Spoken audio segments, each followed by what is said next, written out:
Salam firman Tuhan pada hari ini, di hari yang ke-125,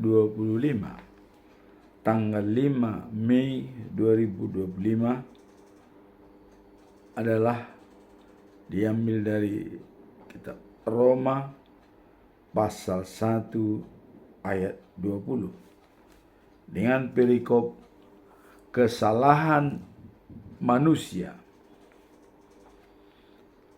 Sebagai nats adalah sebagai berikut. Sebab apa yang tidak nampak daripadanya, yaitu kekuatannya yang kekal dan keilahiannya, dapat nampak kepada pikiran dan karyanya sejak dunia diciptakan, sehingga mereka tidak dapat beralih. Dalam bahasa Indonesia sehari-hari dikatakan demikian. Semenjak Allah menciptakan dunia, sifat-sifat Allah yang tidak kelihatan, yaitu keadaannya sebagai Allah dan kuasanya yang abadi, sudah dapat dipahami oleh manusia, sama sekali tidak punya alasan untuk membenarkan diri.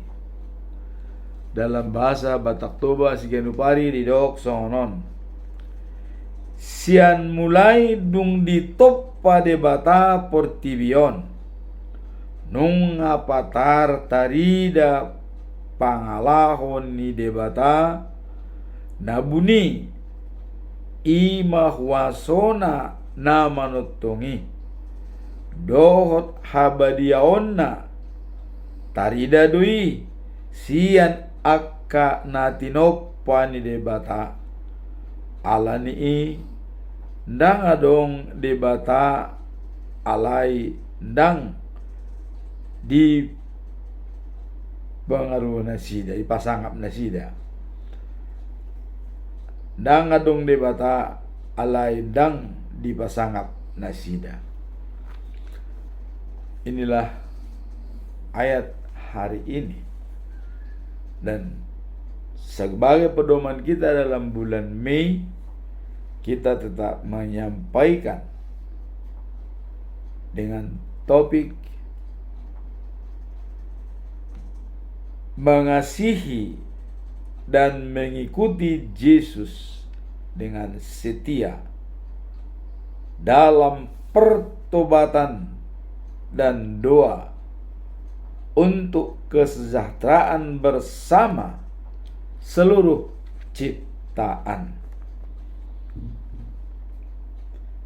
Dalam Ibrani pasal 13 ayat 16 dikatakan, dan janganlah kamu lupa berbuat baik dan memberi bantuan, sebab korban-korban yang demikianlah yang berkenan kepada Allah. Dari ayat bulanan pada bulan Mei ini adalah dikatakan bahwa janganlah lupa berbuat baik, dimulai dari bantuan kepada orang yang membutuhkan berdasarkan karakter Allah, yaitu kasih, dan itu bisa menciptakan kesejahteraan bersama dengan seluruh ciptaannya. Jadi di sini yang diutamakan adalah mengasihi dan mengikuti Yesus dengan setia dalam pertobatan dan juga doa.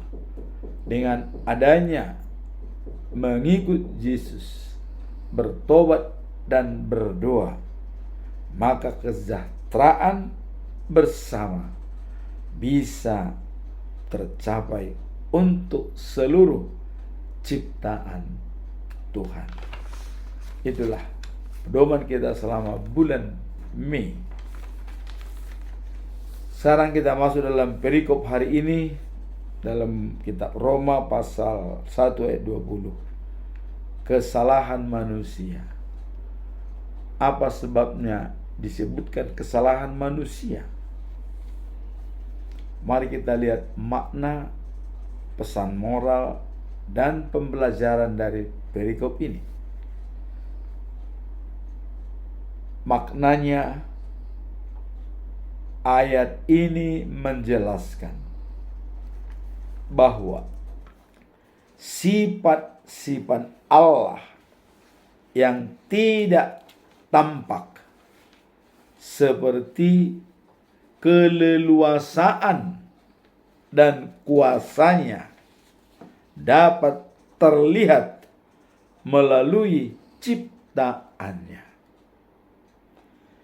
Ini menegaskan bahwa manusia tidak dapat berdalih tentang ketidaktahuan akan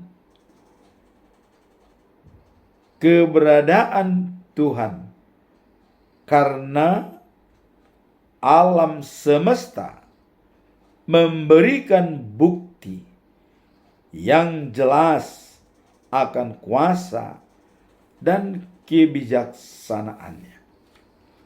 Jadi di sini dikatakan kita tidak bisa lagi mengatakan tidak mengenal Tuhan. Hanya kita melihat ciptaannya begitu indah, kita sudah melihat Tuhan. Jadi tidak ada alasan lagi kalau kita tidak mengenal Tuhan, karena ada ciptaannya yang begitu indah pada dunia ini. Coba kita pergi ke pantai dan memandang jauh ke seberang lautan. Begitu indahnya ciptaan Tuhan yang memberikan bagi kita keagungan. Tidak ada ciptaan lain seperti ciptaan Tuhan. Itulah makna daripada perikop ini. Maka dikatakan kita tidak bisa mengelak kalau tidak kenal dengan Tuhan. Hanya melihat ciptaan yang indah itu kita sudah mengenal Tuhan. Ini sangat mendalam. Karena kita diajak untuk dengan kesadaran diri dan juga kemampuan berpikir untuk melihat Tuhan dari ciptaannya di alam semesta ini. Apa pesan moral daripada perikop ini? Pada para tafsir teologis bahwa melalui ciptaannya manusia dapat mengenal Allah. Jadi ini sudah ditetapkan oleh para ahli teologis bahwa dengan melihat ciptaan Tuhan kita sudah mengenal Allah. Apa pembelajaran daripada perikop ini? Mari kita lihat. Keberadaan dan sifat-sifat Tuhan dapat dipahami melalui pengamatan alam. Jadi kalau kita melihat alam, kita sudah tahu sifat-sifat Tuhan. Begitu indah alam. Bisa kita bayangkan cara daripada Tuhan menciptakan alam tersebut supaya baik dihuni dan didiami oleh makhluk-makhluk yang ada di dunia ini. Pembelajaran yang kedua adalah pengalaman hidup dan keindahan ciptaan Tuhan memperkuat iman kita. Jadi dari pengalaman hidup kita, melihat keindahan alam kita, ya, itu dapat memperkuat iman kita. Ayat ini mengingatkan kita bahwa pengetahuan akan Allah adalah, ya, tanggung jawab setiap individu, dan kita diharapkan untuk mencarinya dalam setiap aspek kehidupan. Pembelajaran yang ketiga adalah sebagai pelajaran kita diajak untuk lebih menghargai alam sekitar dan menggunakan keindahan ciptaan sebagai contoh untuk memuji dan bersyukur kepada Tuhan. Jadi dengan adanya ciptaan Tuhan yang sangat indah itu, wajarlah kita untuk memuji dan bersyukur kepada Tuhan. Begitu kita bangun pagi, kita melihat keindahan alam sekitar, itulah keberadaan Tuhan yang ada di dalam dunia ini. Jadi dengan demikian, tidak ada alasan bagi manusia tidak mengenal Allah. Hanya kita melihat ciptaannya, kita sudah mengenal Allah. Dan ini ditambah lagi dengan pengetahuan di dalam Alkitab untuk menjabarkannya di dalam diri kita masing-masing. Itulah makna pesan moral dan pembelajaran dari ayat ini. Sekarang conclusion, apa kesimpulan kita tentang ayat tersebut? Saya tetap mengajukan 3 pertanyaan yang besar. Pertanyaan yang pertama adalah, bagaimana cara kita dapat lebih mudah mengenali kuasa dan sifat Allah melalui ciptaannya dalam kehidupan sehari-hari? Nah, ini dalam kehidupan kita sehari-hari, untuk mengenal Allah dari ciptaannya, apa yang bisa kita lakukan? Mengenali ciptaan Allah di sekitar kita, ya, memberikan banyak kesempatan untuk mengenali kuasa dan sifatnya. Jadi kuasa dan sifatnya kita banyak mengenali dari Allah, dari ciptaannya. Dan dalam kehidupan sehari-hari kita dapat melihat bagaimana segala cara sesuatu diciptakan dengan penuh kasih dan hikmat yang memungkinkan kita untuk menyangkan keberadaan Sang Pencipta. Jadi dengan kehidupan sehari-hari kita dapat melihat bagaimana segala cara sesuatu diciptakan dengan penuh kasih dan hikmat. Ini memberikan kita untuk merenungkan keberadaan Sang Pencipta. Jadi kita pasti merenung dalam kehidupan sehari. Begitu melihat ciptaan Tuhan begitu indah, itu adalah merupakan kenyataan dalam diri kita untuk selalu bersyukur dan memuji Tuhan. Hanya dari ciptaannya yang kita lihat begitu dahsyat, begitu indah, dan begitu besar untuk dunia ini. Mazmur pasal 19 ayat 1 sampai dengan 4 dikatakan, langit menceritakan kemuliaan Allah dan cakrawala memberikan pekerjaan tugasnya. Jadi langit menceritakan kemuliaan Allah dan cakrawala memberikan pekerjaannya.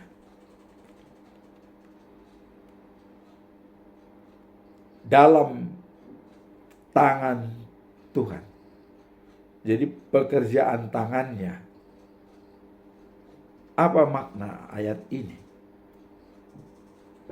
Ayat ini menekankan bahwa ciptaan Allah termasuk langit dan alam semesta adalah sebagai bukti yang jelas akan kemuliaan dan kuasanya. Jadi langit, cakrawala, dan alam semesta begitu indah sebagai bukti yang jelas akan kemuliaan dan kuasanya. Itulah bukti kemuliaan Tuhan dan kuasanya yang nampak pada dunia ini dan langit dan cakrawala. Ketika kita melihat keindahan alam, kita diingatkan untuk merenungkan otoritas Sang Pencipta yang menciptakan semuanya dengan penuh kebijaksanaan. Jadi otoritas Sang Pencipta menciptakan langit dan bumi serta segala isinya. Itulah otoritas daripada Tuhan. Melalui ciptaannya kita dapat mengalami dan memahami lebih dalam sifat-sifatnya seperti kasih, keadilan, dan kebijaksanaan. Dengan mengerti keindahan alam yang ada di sekitar kita, kita dapat merasakan keabadian Allah dan kuasanya dalam menjadikan sesuatu. Jadi dengan melihat ciptaannya, itulah keabadian daripada Tuhan menciptakan sesuatu. Sekarang kita masuk dalam pertanyaan yang kedua. Apa yang menjadi tantangan tentang dalam mengetahui keberadaan dan sifat Allah di tengah kehidupan modern yang sibuk? Jadi apa yang menjadi tantangan utama dalam mengakui keberadaan dan sifat Allah di tengah kehidupan modern? Jadi di tengah kehidupan modern saat ini, apa yang menjadi tantangan dalam mengakui keberadaan dan sifat Allah? Apakah kita masih sadar walaupun ada zaman modern saat ini, dalam kehidupan modern yang serba cepat, tantangan utama dalam mengakui keberadaan dan sifat Allah terletak pada kesibukan dan distraksi yang muncul dari berbagai aspek kehidupan.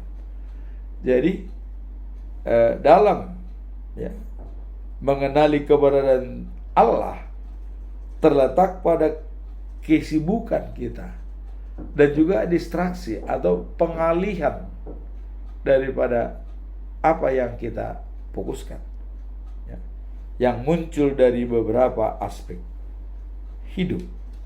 Itu bisa menjadi mengganggu atau membuat kita menjadi lari dari hal-hal yang utama. Dalam Tesalonika pasal 5 ayat 16 sampai 18 dikatakan, janganlah kamu terus-menerus bersukacita, berdoalah tanpa henti, ucapkanlah syukur dalam segala hal, sebab itulah kehendak Allah dalam Kristus Yesus bagi kamu. Jadi di sini dikatakan bahwa janganlah kamu terus-menerus bersukacita, berdoalah tanpa henti, ucapkanlah syukur dalam segala hal, sebab itulah kehendak Allah dalam Kristus Yesus bagi kamu. Artinya, ayat ini mengingatkan kita tentang pentingnya hubungan yang sehat dan yang erat dengan Tuhan melalui doa, ucapan syukur. Itulah jalan kita untuk membangun hubungan yang erat dengan Tuhan. Bersukacita dan berdoa adalah kunci untuk mengakui keberadaan Allah dan sifatnya dalam hidup kita sehari-hari. Jadi jelas di sini, bersukacita dan berdoa itulah kunci daripada mengetahui keberadaan Allah dan sifatnya. Kalau kita sudah bersukacita dan berdoa, kita akan jelas dapat mengerti keberadaan dan sifat Allah yang sebenarnya. Karena hanya dalam doalah kita bisa berkomunikasi dengan Tuhan Allah. Dalam sukacita kita dipenuhi dengan hikmat kebijaksanaan untuk berhubungan dengan Tuhan Allah. Nah, kehadiran Tuhan pada tindakan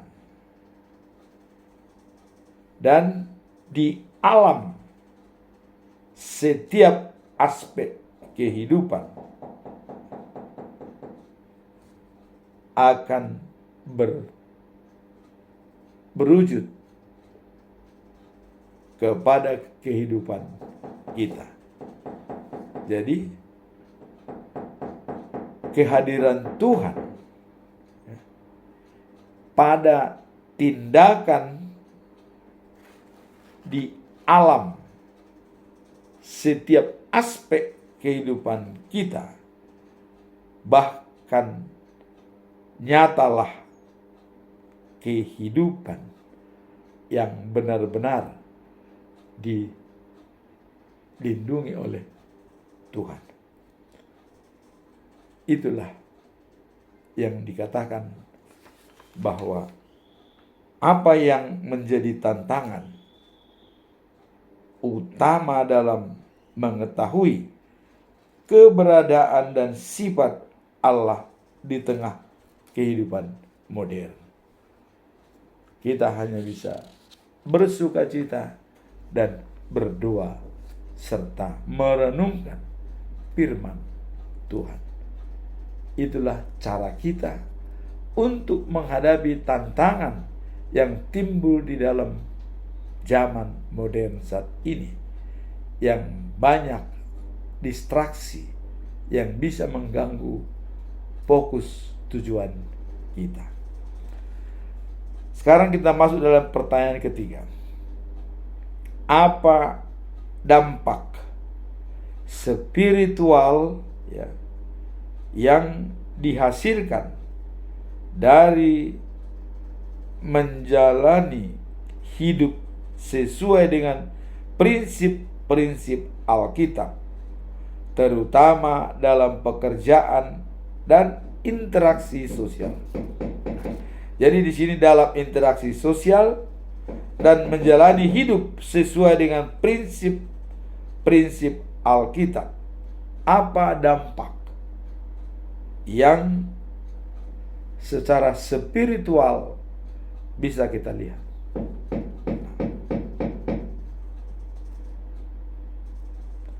Menjalani hidup sesuai dengan prinsip-prinsip Alkitab memberikan dampak spiritual yang mendalam dalam pekerjaan dan interaksi sosial. Jadi prinsip-prinsip Alkitab memberikan dampak spiritual yang mendalam. Jadi menjalani hidup sesuai dengan prinsip-prinsip Alkitab, dia memberikan dampak spiritual yang sangat mendalam dalam pekerjaan dan tindakan yang berinteraksi sosial.